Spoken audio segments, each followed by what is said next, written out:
On the 8th of December 1941, the Imperial Japanese Army began landing on the northern beaches of Malaya and Thailand, an action that would ultimately see them capture Singapore in February of 1942. This was the jewel in the crown of Britain's overseas strategic holdings. Along with these landings, the IJA also landed on Guam, Hong Kong, the Philippines and Wake Island, amongst other areas of expansion. This was all coordinated with the aerial attack on Pearl Harbor and the American naval base there. In the event, the landings on Malaya occurred an hour before the first Japanese planes arrived over Pearl Harbor. The date discrepancy is due to the international date line. Quickly securing a foothold despite the intense defence on the Malayan beaches by men of the Indian Dogra Regiment, the Japanese army swung down the peninsula of Malaya, clashing with more Indian troops at the ledge.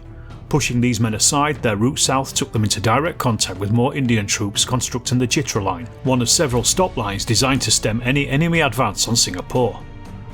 The plan was solid: stop the Japanese in the jungles of Malaya and hold until relief from Singapore in the south.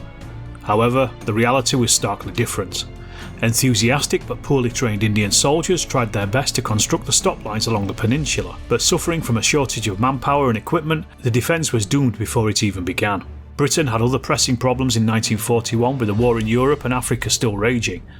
Malaya, Singapore and the Far East was very much the poor cousin when it came to supplies. However, the Japanese invasion changed this, but it was too little too late, and men and material were diverted from the North African theatre. This, in the event, only made things worse for the defenders, spending weeks at sea with no time to acclimatise before being thrown into action. The veteran Japanese army cut through every line of defence with very few reversers.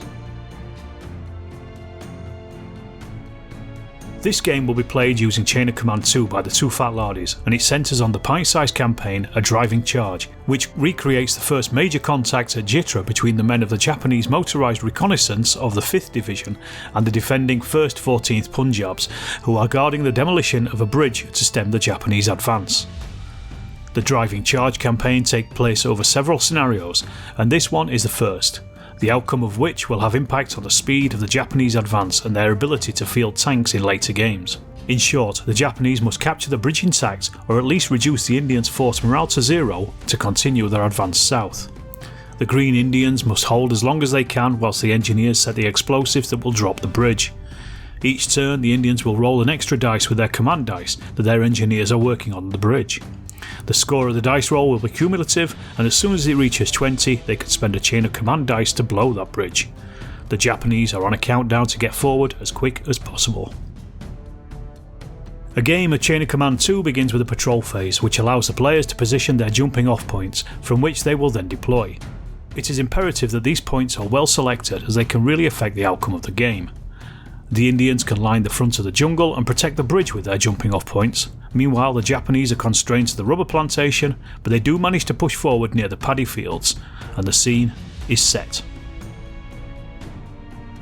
Phases in Chain of Command are governed by a roll of command dice, which allow you to activate various units or leaders.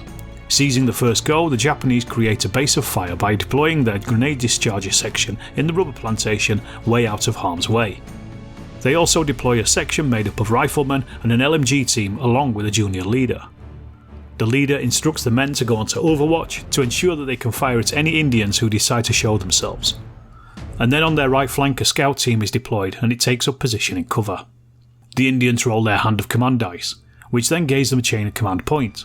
In Chain of Command 2 you can spend chain of command points on various actions and reactions, so these are always useful. However, they decide to stay off the table for the moment and pass the phase back to the Japanese.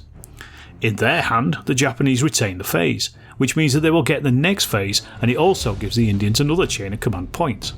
So the Japanese deploy their gunso, a senior leader who orders a section to move forward a double towards a bridge. They are quite safe knowing the next phase will be theirs.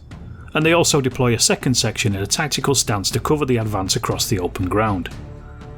Incredibly luckily, the Japanese get the next phase again, but the Indians are racking up chain of command points as a result. The Japanese activate their gunso once again, and he orders the section to dash forward to the bridge, and they get onto the structure.